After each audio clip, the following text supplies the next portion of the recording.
Assalamualaikum warahmatullahi wabarakatuh.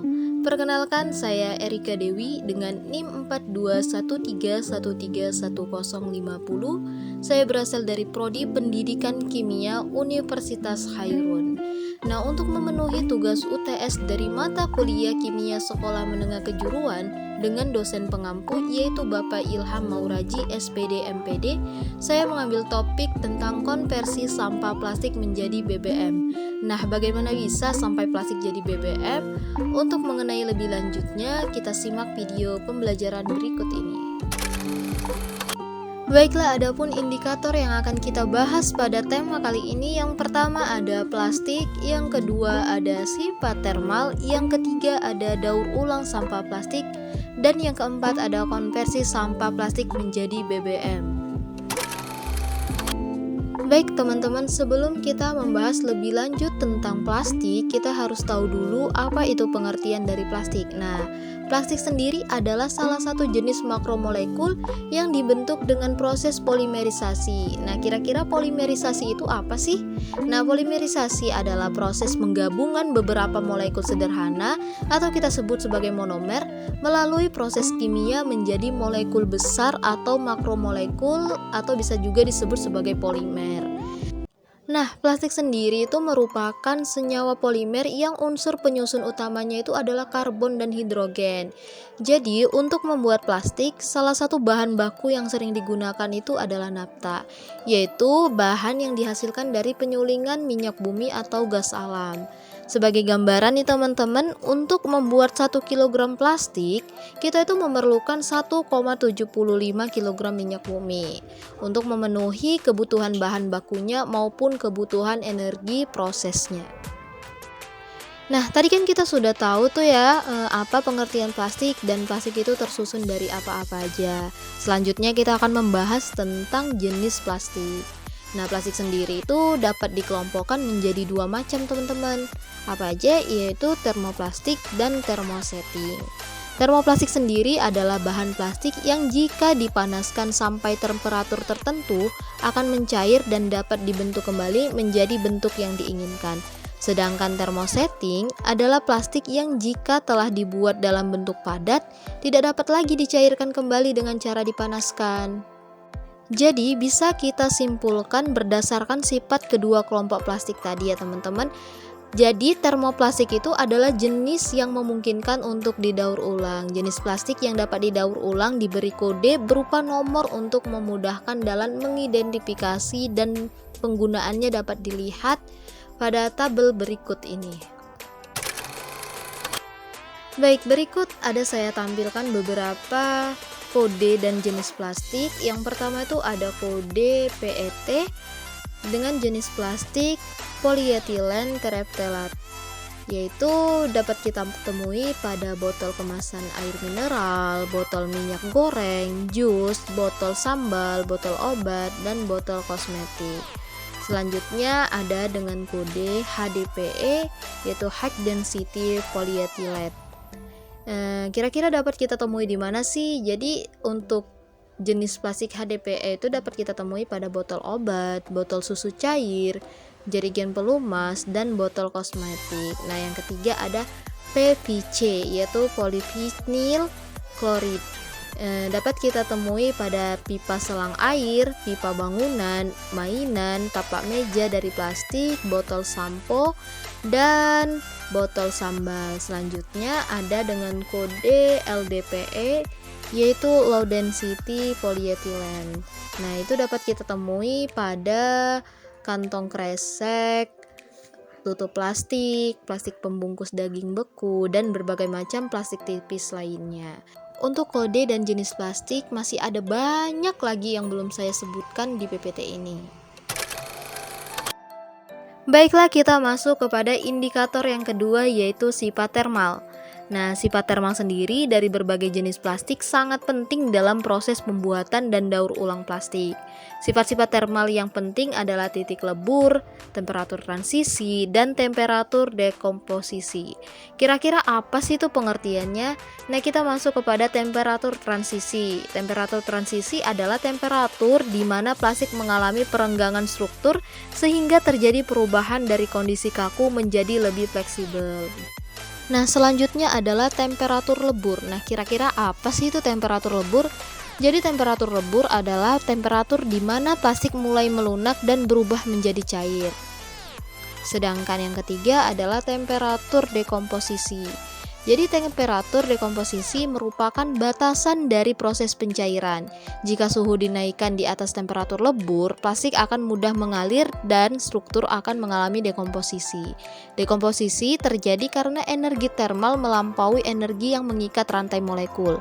Secara umum, polimer akan mengalami dekomposisi pada suhu di atas 1,5 kali dari temperatur transisinya. Nah, sekarang kita masuk kepada indikator yang ketiga, yaitu daur ulang sampah plastik. Nah, kira-kira daur ulang itu apa sih dan prosesnya bagaimana dan macam-macam daur ulang itu apa sih? Kita simak pembahasan berikut ini. Pengertian daur ulang. Nah, kira-kira kalau kita dengar kata daur ulang itu yang terlintas di pikiran kita itu apa sih? Tentu saja memanfaatkan barang-barang bekas atau barang-barang yang awalnya tidak ada nilai guna menjadi barang-barang yang berharga dan bisa diperjualbelikan dan mendapatkan manfaat. Jadi, pengertian daur ulang adalah merupakan suatu proses pengolahan kembali barang-barang yang dianggap sudah tidak mempunyai nilai ekonomis lagi melalui proses fisik maupun kimiawi atau kedua-duanya sehingga diperoleh produk yang dapat dimanfaatkan atau diperjualbelikan lagi. Sedangkan untuk proses daur ulang itu punya 4 cara, yaitu daur ulang secara primer, daur ulang secara sekunder, daur ulang secara tersier, dan daur ulang secara kuarter. Nah, kira-kira pengertiannya itu apa sih? Jadi, daur ulang primer adalah daur ulang limbah plastik menjadi produk yang memiliki kualitas yang hampir setara dengan produk aslinya. Daur ulang cara ini dapat dilakukan pada sampah plastik yang bersih, tidak terkontaminasi dengan material lain dan terdiri dari satu jenis plastik saja. Sedangkan untuk daur ulang sekunder yaitu daur ulang yang menghasilkan produk yang sejenis dengan produk aslinya tetapi dengan kualitas di bawahnya. Untuk yang ketiga yaitu daur ulang tersier. Daur ulang tersier adalah daur ulang sampah plastik menjadi bahan kimia atau menjadi bahan bakar. Sedangkan yang terakhir yaitu daur ulang kuarter. Jadi daur ulang kuarter adalah proses untuk mendapatkan energi yang terkandung di dalam sampah plastik. Oke, kita masuk kepada indikator yang keempat, yaitu konversi sampah plastik jadi BBM. Kira-kira bagaimana bisa dari sampah menjadi BBM, dari barang yang tidak ada nilai gunanya menjadi barang yang sangat berharga? Kira-kira caranya bagaimana? Mari kita lihat slide selanjutnya. Untuk proses pengolahan yang pertama itu kita harus menyiapkan sampah plastik. Nah, perlu diperhatikan sampah plastik yang kita siapkan atau kita kumpulkan itu harus kita bersihkan terlebih dahulu agar terhindar dari kotoran-kotoran yang dapat menghambat proses pengolahan. Selanjutnya, kita menyalakan mesin pencacah hingga panas. Mesin pencacah sendiri adalah mesin yang digunakan untuk mengkonversi sampah plastik tadi menjadi BBM. Pada tahap ketiga, kita masukkan sampah plastik yang telah kita kumpulkan dan bersihkan serta kita padatkan ke dalam mesin pencacah yang telah panas tersebut. Lalu pada tahap keempat, kita tutup rapat dan kunci penutup mesin pencacah tersebut. Pada tahap kelima, biarkan selama beberapa jam untuk mendapatkan hasil yang maksimal. Nah, pada tahap terakhir, setelah proses tersebut selesai, cairan minyak akan keluar melalui mulut mesin atau selang yang berada pada sisi kiri kanan mesin. Bisa kita lihat ada 3 jenis BBM yang dihasilkan dari konversi tadi. Ada solar, ada bensin, dan ada minyak tanah. Supaya teman-teman bisa lebih memahami mengenai alur proses pengolahan, kita bisa melihat dalam tabel yang telah dibuat. Dalam tabel ini telah terangkum jelas alur-alur atau step by step cara mengolah sampah plastik tadi menjadi BBM hingga dihasilkan jenis BBM seperti solar, minyak tanah, dan bensin. Nah, pasti kan ada gitu yang bertanya-tanya kenapa dalam mesin yang sama, dalam tahap yang sama, jenis BBM yang dihasilkan berbeda, seperti ada yang solar, ada yang minyak tanah, dan ada yang bensin. Adapun perbedaan jenis minyak yang dihasilkan itu dapat dipengaruhi oleh beberapa faktor, misalnya solar. Nah, solar sendiri merupakan hasil dari pemanasan antara 250 sampai 340 derajat Celcius dengan pipa berada paling dekat dengan mesin Pyreolis. Nah, kira-kira gimana yang dekat dengan mesin Pyreolis, gimana yang jauh? Itu bisa kita lihat dari bagian yang sebelumnya telah dijelaskan, yaitu tentang alur proses pembuatan minyak menjadi BBM. Terus yang kedua, apabila jenis minyak yang dihasilkan itu adalah minyak tanah, itu merupakan hasil dari pemanasan mesin Pyreolis dengan suhu antara 170 sampai 250 derajat Celcius dengan pipa aliran minyak yang berada di tengah atau di antara pipa solar dan pipa bensin. Selanjutnya yang ketiga, apabila yang dihasilkan adalah bensin, itu merupakan pemanasan pada suhu antara 35 sampai 75 derajat Celcius, di mana pipa aliran minyak bensin berada paling jauh dari mesin atau berada paling depan. Jadi dapat disimpulkan penyebab dari adanya perbedaan jenis minyak yang dihasilkan itu adalah suhu dan letak pipa dengan mesin Pyreolis.